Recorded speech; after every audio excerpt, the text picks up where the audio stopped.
Heart attack में बोला जाता है कि heart muscle is the time, time is the muscle. जितने जल्दी जाने से वो खून की नली को यदि खोल दिया जाए तो हार्ट के मसल को काफी हद तक बचाया जा सकता है। सीवियर चेस्ट पेन हो सकता है, वो हीमोडायनेमिकली अनस्टेबल, बीपी कम रह सकता है, उसको काफी खतरनाक स्थिति रहती है। उसमें डेथ का रेट भी बहुत अधिक होता है, लेकिन प्राइमरी एंजियोप्लास्टी ही है जो कि काफी हद तक लाइफ सेविंग होता है। नमस्कार, मैं नेहा और आप देख रहे हैं फर्स्ट बिहार झारखंड। त्योहार का सीजन है और ऐसे में खान पान का विशेष ध्यान रखना है। हार्ट अटैक एक ऐसी बीमारी है जिससे न केवल बुजुर्ग बल्कि युवा भी आजकल ग्रसित हो रहे हैं। और ऐसे में हम आपके सामने एक ऐसा एपिसोड लेकर आए हैं जहां हम आपको बताएंगे कि अगर हार्ट अटैक जैसी समस्या हो जाती है तो इससे निजात कैसे पाए, क्या ऐसी चीजें हैं जो हमें करनी चाहिए, खाने पीने का कितना विशेष ध्यान रखना चाहिए। मेरे साथ डॉक्टर आशीष रंजन है जो कि हृदय रोग विशेषज्ञ हैं। सबसे पहले तो बहुत बहुत स्वागत है डॉक्टर साहब। हमारे दर्शकों को बताइए कि हार्ट अटैक जैसी अगर किसी को बीमारी है तो उसके रिस्क फैक्टर क्या होते हैं।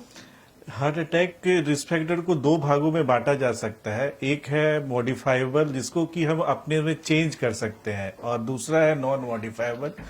नॉन मॉडिफाइबल में पहला जैसे है कि एज, जैसे पहले बोला जाता था कि ये ओल्ड एज की है, लेकिन अब ये इसको भी ये भ्रांति भी है कि अभी यंग में भी है। हाँ। दूसरा है कि आपका सेक्स, पहले बोला जाता था कि ये फीमेल में जैसे ओल्ड एज में होता है, लेकिन अब ये भी थोड़ा कम हो रहा है। तीसरा है रेस, जैसे इंडियन लोग को, भारतीय लोग को देखा गया है कि ये अधिक होता है कंपेरिजन टू वेस्टर्न लोग के, तो ये इसको हम लोग मॉडिफाई नहीं कर सकते हैं। दूसरा है मॉडिफाइबल, इसमें सबसे इंपॉर्टेंट है उच्च रक्तचाप, दूसरा है डायबिटीज, तीसरा है स्मोकिंग, चौथा है आपका जीवन शैली, यदि आप स्थिर जीवन शैली है, पांचवा है मोटापा। इन सब को आप चाहे तो आप मॉडिफाई करके आप इस रिस्क फैक्टर को कम कर सकते हैं। यही सब रिस्क फैक्टर। ये तो हो गई डॉक्टर साहब रिस्क फैक्टर की बात। खाने पीने का क्या विशेष ध्यान रखना है। खान पीन में है कि आप अपने शुगर की मात्रा को जितना कम लें उतना अच्छा है। और सब उससे बाद है कि आप एक जीवन शैली को मैंने उसमें एक्सरसाइज का जरूर यूज करें, नमक को कम लें, और हो सके तो जितना कम आप फैट लेना, फैटी चीज का भी कम लें। इस तरह से आप यदि है कि हाँ, यदि आप अपने आप में एक्सरसाइज अच्छा करते हैं, जो कि सप्ताह में यदि आप एक घंटा मैंने सप्ताह में प्रत्येक दिन 30 मिनट भी कम से कम एक्सरसाइज करते हैं तो ये काफी अच्छा है। और साथ में इस तरह से कम शुगर, कम नमक, इस तरह से उच्च लेस फैट को ले तो बहुत ही अच्छा रहेगा। ओके, तो एक दो सवाल ये भी है कि जिनको ब्लड प्रेशर रहता है या जिनको डायबिटीज रहती है, रिस्क ज्यादा बढ़ जाता है हार्ट अटैक का। हाँ, डायबिटीज में जैसे ये डायबिटीज क्या है कि ये खून के थक्का को अधिक बढ़ा देता है। इससे जो खून की पतली पतली नलियां होती हैं उसमें एथेरोस्क्लेरोसिस की मात्रा बढ़ जाती है। धीरे धीरे ये आंख और किडनी पे भी अधिक प्रभाव पड़ता है। तो देखा गया है डायबिटीज वाले लोग को कोरोनरी आर्टरी डिजीज का खतरा काफी अधिक हो जाता है। बिल्कुल डॉक्टर साहब, हार्ट अटैक एक ऐसी बीमारी है जिसका बहुत ज्यादा इलाज नहीं है। रिस्क फैक्टर कम किया जा सकता है, जिन्हें है वो कुछ एहतियात बरत सकते हैं, लेकिन बहुत सारे लोगों को पता भी नहीं चलता है। कभी सीने में दर्द हो जाए तो लोग सोचते हैं गैस का प्रॉब्लम है, लेकिन ऐसे में हार्ट अटैक भी आ जाता है। इस कैसे पहचाने। सबसे पहला यही, सबसे कॉमन यही कि लोग को लगता है ये गैस, आपको लग रहा है कि ये अनयूजुअल पेन है, जो चेस्ट पेन है, जो ये अनयूजुअल है, आप तुरंत डॉक्टर से मिले। इसमें जनरली चेस्ट पेन बहुत तरह से हो सकता है। जनरली सेंट्रल चेस्ट पेन जो 30 मिनट से आप कंट्रोल नहीं हो रहा है, स्वेटिंग के साथ है, और यदि उसके साथ यदि सांस में दिक्कत हो रहा है, यदि चक्कर आ रहा है, तो आप वेट नहीं करें और आप उसको डॉक्टर के पास, डॉक्टर ही डिसाइड कर सकता है कि ये हार्ट अटैक है कि नहीं। आप उन पे विश्वास करें, अपने से इलाज नहीं करना शुरू कर देना चाहिए।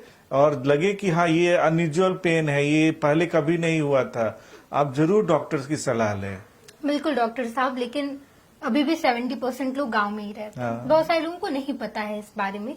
तो जब तक वो डॉक्टर के पास आए, इलाज करवाएं, हार्ट अटैक हो जाए इस दौरान क्या करना चाहिए जब तक डॉक्टर के पास आप ना आ पाए हो तो? नहीं, पहले तो यही है कि आप यदि हैं तो पहले तो बहुत स्ट्रेस में होता है कि सबसे पहले लोग बहुत स्ट्रेस में पैनिक हो जाते हैं। हाँ। पहले कि आप पैनिक ना हो, रेस्ट में रहें, अपने घर वाले की जो भी अगल वाले उनको बताएं कि मुझे कुछ अलग तरह का फीलिंग हो रहा है, चेस्ट पेन हो रहा है और मुझे जरूर डॉक्टर के पास जाए। ये भ्रांति है कि तुरंत इकोस्प्रिन या कुछ खून पतले वाले लोग घर में रखते हैं, लेकिन जनरली उसको ना लें जब तक डॉक्टर नियरेस्ट, आजकल घर बगल में ही डॉक्टर साहब लोग हैं, ईसीजी कम से कम कराएं और ईसीजी में यदि उनको लगे तो जरूर आगे का इलाज कराएं। अपने से वो हार्म ही होता है इलाज कराने से। बहुत सारे हैं एडवर्टाइजमेंट, आयुर्वेद, सब ठीक है, लेकिन आप पहले डॉक्टर से जरूर मिलें। बिल्कुल डॉक्टर साहब, हार्ट अटैक का क्या इलाज है प्रॉपर? हार्ट अटैक हो जाने पे दो तरह से इलाज है, एक जो दवा द्वारा और दूसरा जैसे एक्यूट अटैक में हम लोग के पास है कि एक्यूट एंजियोप्लास्टी की सुविधा है, जो कि खून की नली को तुरंत खोला जा सकता है। असल में ये हार्ट अटैक में बोला जाता है कि heart muscle is the time is the muscle. जितने जल्दी जाने से वो खून की नली को यदि खोल दिया जाए तो हार्ट के मसल को काफी हद तक बचाया जा सकता है। तो इसमें ये प्राइमरी एंजियोप्लास्टी, इसके साथ हम लोग खून पतले करने के लिए दवा देते हैं, खून के थक्का को हटाने के लिए इसको थ्रोम्बोलाइटिक एजेंट है वो भी यूज कर सकते हैं। साथ में वसा को कम करने के लिए, वसा के लिए इसको कोलेस्ट्रॉल लोअरिंग एजेंट जैसे टोरवास्टैटिन, इस सब का, और छाती में दर्द को कम करने के लिए, मैंने एंजाइना को कम करने के लिए एंटी एंजाइनल ड्रग सब भी देते हैं। साथ में यदि सांस में दिक्कत है तो उसको सपोर्टिव मैनेजमेंट ये सब भी देना होता है। लेकिन primary angioplasty acute heart attack के लिए सबसे बेस्ट ट्रीटमेंट माना गया है। बिल्कुल डॉक्टर साहब, ये तो एक दो टर्म है, लेकिन इसमें प्राइमरी एंजियोप्लास्टी, नॉर्मल एंजियोप्लास्टी, ये सब क्या होता है?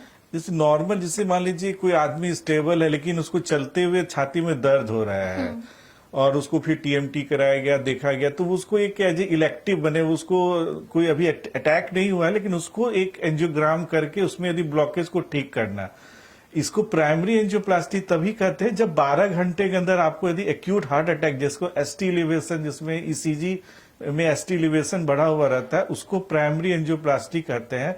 इसमें मरीज को अनस्टेबल रहता है और उसमें सीवियर चेस्ट पेन हो सकता है, वो हीमोडायनामिकली अनस्टेबल, बीपी कम रह सकता है उसको, तो वो जो है वो एक काफी खतरनाक स्थिति रहती है।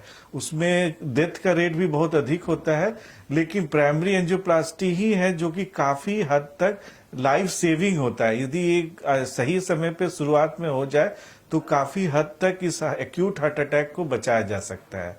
तो primary angioplasty acute heart attack के लिए है और नॉर्मल एंजियोप्लास्टी जो इलेक्टिव, जिसको रेगुलर अनस्टेबल एंजाइना या चेस्ट पेन हो रहा है, उसको एक जांच, एक रेगुलर पद्धति है, ये एक्यूट नहीं है, इसको आप इलेक्टिवली कह सके तो एक इलेक्टिव प्रोसेस है। बिल्कुल डॉक्टर साहब, ये तो इलाज की बात हो गई, लेकिन डेली लाइफ में बहुत ऐसी चीजें हैं जो हम करते हैं। एक तो स्मोक कितना हार्मफुल हो सकता है इसके लिए, ऑयल, जितने ऑयली फूड होते हैं वो कितना हार्मफुल हो सकता है, इसके अलावा नॉइस पॉल्यूशन, ये सब का क्या इफेक्ट होता है उस पर? आपके खाने में तो मैं कि वही कि आपको शुगर कंट्रोल करना है, फैट को लेस लेना है और रेगुलर एक्सरसाइज। नॉइज पॉल्यूशन का भी काफी हद तक देखा गया है कि ये माइक्रो पार्टिकल धीरे धीरे जाके देखा गया है कि ये एथेरोस्क्लेरोसिस में बढ़ाते हैं, खून की नली में जमा हो जाते हैं और देखा गया है कि ये खून कोरोनरी आर्टरी डिजीज को बढ़ा रहे हैं। इसलिए पॉल्यूशन भी आजकल सीएसआई या इसको भी कंट्रोल करने के लिए एक प्रमुख कारण माना गया है। इससे भी हम लोग को बचना चाहिए, जितना हो सके बचने का कोशिश करना चाहिए। बिल्कुल। स्मोक से भी प्रॉब्लम होता है? हाँ, स्मोक तो सही में ये स्मोकिंग जो है आपका कोरोनरी आर्टरी डिजीज का एथेरोस्क्लेरोसिस को बहुत तेजी से बढ़ाता है और यंग एज में ये कोरोनरी आर्टरी जो कि स्ट्रेस को भी, जो कि यंग लोग को अपने आप स्ट्रेस का थोड़ा अधिक हो जाता है तो लोग स्मोकिंग उसको बचा, लेकिन वो और एक्सलरेट कर दे रहा है एथेरोस्क्लेरोसिस। वो एक प्रमुख कारण देखा गया है स्मोकिंग यंग एज में कोरोनरी आर्टरी डिजीज के लिए।